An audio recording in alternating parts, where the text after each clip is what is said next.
નમસ્કાર દર્શક મિત્રો, અમારી ચેનલમાં આપનું ફરી એકવાર હાર્દિક સ્વાગત છે। મીઠાના ડબ્બામાં આટલી ખાસ વસ્તુ મૂકી દેજો, ગરીબી દૂર થઈ જશે। તો મિત્રો, આપણું જીવન ક્યારેય એવું લાગે છે કે બધું સારું ચાલે છે, પરંતુ પૈસા હાથમાં આવ્યા પહેલાં જ ખૂટી જાય છે। ઘરમાં કમાણી સારી હોવા છતાં ખર્ચા એટલો વધી જાય છે કે અંતે ખાલીપૂ જ રહી જાય છે। ક્યારે તો એવી પરિસ્થિતિ પણ ઊભી થાય છે કે આપણે વિચારીએ, અરે ભગવાન, આટલું બધું કરીએ છીએ છતાં પૈસા કેમ ટકતા નથી। એવું તો તમે પણ ઘણીવાર અનુભવ્યું જ હશે। જ્યારે ઘરમાં અચાનક ખર્ચા વધી જાય છે, જ્યારે તણાવ અને કલહ વધે છે, અને ત્યારે લક્ષ્મી માતાના આશીર્વાદ હોવા છતાં પૈસા લાંબા સમય સુધી ઘરમાં ટકતા નથી। તો મિત્રો, શાસ્ત્રોમાં લખ્યું છે કે ઘરના નાના નાના ઉપાયો આપણા જીવન પર ખૂબ જ મોટો પ્રભાવ પાડી શકે છે। કેટલી વસ્તુઓ એવી છે જે સુખ સમૃદ્ધિ વધારી દે છે, અને કેટલી એવી છે કે નકારાત્મક ઉર્જા વધારીને પૈસાની આવક રોકી દે છે। આજનો ઉપાય એટલો સરળ છે કે કદાચ તમે વિચારશો તો આટલું નાનું કામ કરીને શું ખરેખર ફેર પડી શકે છે? તો મિત્રો, આ એક નાનો ઉપાય ઘરમાં સમૃદ્ધિ લાવવા માટે અજમાયેલ અને ચમત્કારિક માનવામાં આવે છે। તમે વિચારતા હશો કે એ ઉપાય શું છે? તો સાંભળો। ઘરમાં જે મીઠાનો ડબ્બો હોય છે તેમાં માત્ર એક ખાસ વસ્તુ મૂકી દેવાની છે।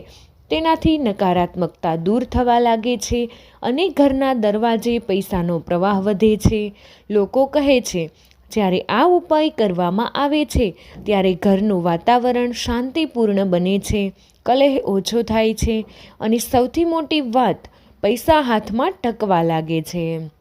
એટલે કે જે પૈસા પહેલાં આવતા જ વહી જતા હતા તે હવે ધીમે ધીમે જમા થવા લાગે છે।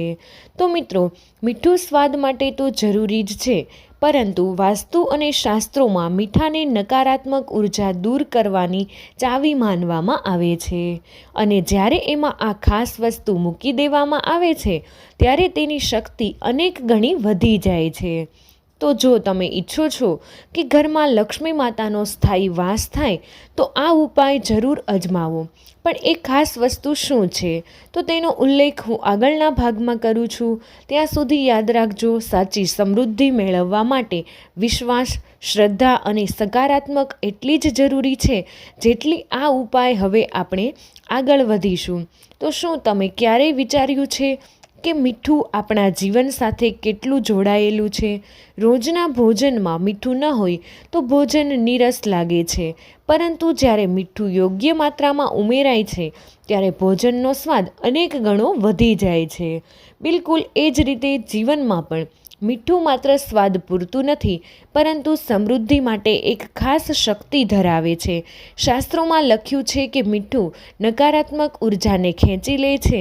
જેમ લોખંડ ચુંબક તરફ આકર્ષાય છે, એમ મીઠું આસપાસની નકારાત્મકતા પોતાની અંદર ખેંચી લે છે। એટલા માટે જ ઘણા લોકો ઘરમાં, ખાસ કરીને ખૂણામાં કે પૂજા ઘરમાં, મીઠાના નાના કણો મૂકીને નેગેટિવિટી દૂર કરવાના ઉપાયો પણ કરતા હોય છે। મિત્રો, આજનો ઉપાય થોડોક અલગ છે। અહીં વાત છે કે તમારા ઘરના મીઠાના ડબ્બાની, એ જ ડબ્બો જે તમે રસોડામાં દરરોજ વાપરો છો। કહેવામાં આવે છે કે જો એ મીઠાના ડબ્બામાં એક ખાસ વસ્તુ મૂકવામાં આવે તો ઘરમાં માત્ર નકારાત્મક ઉર્જા જ દૂર થતી નથી, પણ પૈસાનો પ્રવાહ પણ સતત વધતો રહે છે। અને એ માત્ર માન્યતા નથી, ઘણા પરિવારો એને અનુભવ પણ કરી ચૂક્યા છે। કોઈના અટકેલા પૈસા પાછા મળ્યા, કોઈના ધંધામાં અચાનક વૃદ્ધિ થઈ, તો કોઈના ઘરમાં અણધાર્યું ધન પ્રવેશ્યું।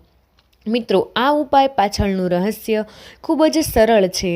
જ્યારે આપણે રસોડાના મીઠાના ડબ્બામાં આ વસ્તુ મૂકીએ છીએ ત્યારે ઘરમાં એવી શક્તિઓ સક્રિય થાય છે જે લક્ષ્મી માતાને પ્રસન્ન કરે છે। જ્યાં લક્ષ્મી માતા પ્રસન્ન થાય છે ત્યાં પૈસાનો વરસાદ થવો નિશ્ચિત છે। પણ એક વાત હંમેશા યાદ રાખજો, આ ઉપાય કરતા સમયે તમારું મન શુદ્ધ હોવું જોઈએ। વિશ્વાસ વગર કરેલા ઉપાયો કોઈ ખાસ પરિણામ મળતું નથી। જેવી રીતે બીજ વાવ્યા પછી પાણી આપવું પડે છે, જમીન તૈયાર કરવી પડે છે, તેવી જ રીતે આ ઉપાય કરતાં શ્રદ્ધા અને સકારાત્મકતા રાખવી જ ખૂબ જ જરૂરી છે. મિત્રો, હવે તમે ચોક્કસ ઉત્સુક બન્યા હશો, આખરે એ એક વસ્તુ શું છે જેને મીઠાના ડબ્બામાં મૂકતા પૈસાનો વરસાદ શરૂ થાય છે? તો એ વાત હું તમને ભાગ 3માં ખુલ્લેઆમ કહું છું. ત્યાં સુધી એક વાત યાદ રાખજો, ઘરમાં સમૃદ્ધિ લાવવા માટે ક્યારેય સૌથી સરળ ઉપાય સૌથી મોટા પરિણામો આપે છે. તો મિત્રો, હવે આપણે વાત શરૂ કરીએ કે મીઠું આપણા જીવનમાં એટલું મહત્ત્વનું છે, કેવી રીતે ઘરમાં નકારાત્મક શક્તિઓ દૂર કરે છે. તો મિત્રો, હું તમને એ રહસ્ય કહું છું જેની તમે આતુરતાથી રાહ જોઈ રહ્યા છો. તો મિત્રો, એ વસ્તુ છે એક તાંબાનો સિક્કો. હવે તમે વિચારતા હશો, મીઠાના ડબ્બામાં તાંબાના સિક્કો મૂકી દેવામાં શું ખાસ છે? તો ચાલો એનું રહસ્ય સમજીએ. તાંબુ શાસ્ત્રોમાં ખૂબ જ પવિત્ર ધાતુ માનવામાં આવે છે. વાસ્તુશાસ્ત્ર પ્રમાણે તાંબામાં એવી શક્તિઓ હોય છે જે સકારાત્મક ઉર્જાને આકર્ષે છે અને નકારાત્મક શક્તિઓને દૂર કરે છે. એટલું જ નહીં, તાંબુ આરોગ્ય માટે પણ ઉત્તમ માનવામાં આવે છે. પાણીમાં તાંબાનું વાસણ વાપરવું એની સાબિતી છે. જ્યારે તાંબાનું સિક્કો મીઠામાં ડબ્બામાં મૂકી દેવામાં આવે ત્યારે બે શક્તિઓ એકસાથે કામ કરવા લાગે છે. મીઠું નકારાત્મક ઉર્જાને શોષી લે છે, તાંબુ સકારાત્મક ઉર્જા અને સમૃદ્ધિને આકર્ષે છે. એટલે જ આ બંનેનું સંયોજન ખૂબ જ શક્તિશાળી બને છે.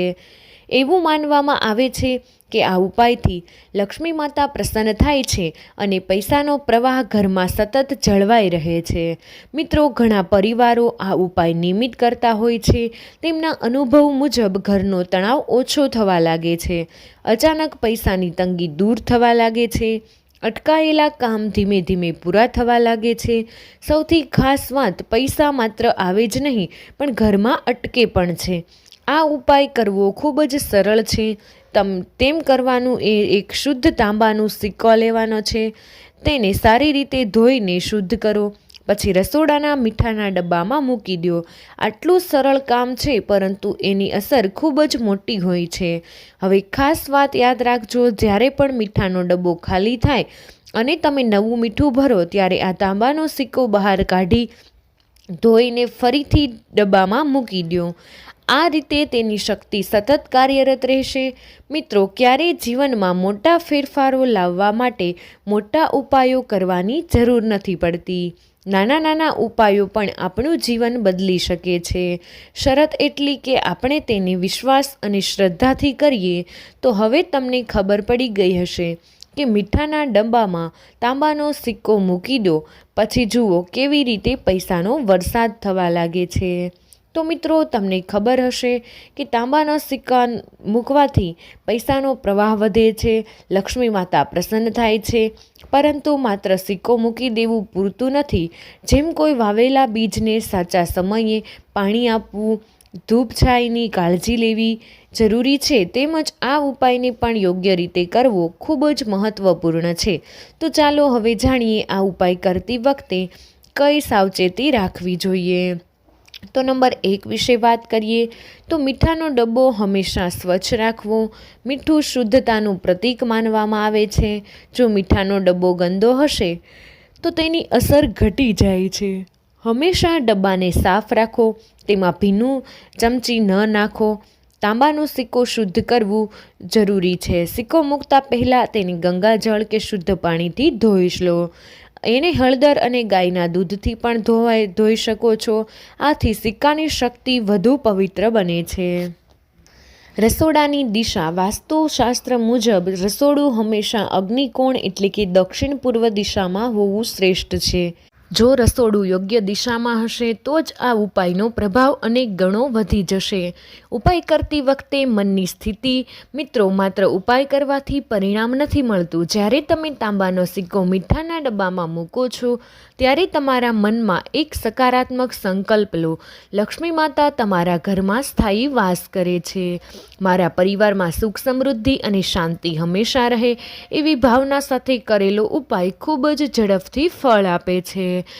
આ ઉપાયને ગુપ્ત રાખવો વ્યક્તિગત હોય એટલા માટે શક્ય હોય તો ત્યાં સુધી તેને ગુપ્ત રાખો. બીજાને બતાવવા કે કહેવાની અસર ઘટી શકે છે. તો મિત્રો, વિડીયો પસંદ આવ્યો હોય તો વિડીયોને એક લાઇક કરી દેજો. તમારા બધા જ મિત્રો સાથે વિડીયોને શેર કરી અમારી ચેનલને સબસ્ક્રાઈબ કરવાનું ભૂલશો નહીં. કમેન્ટ બોક્સમાં જય માં લક્ષ્મી જરૂરથી લખી દેજો.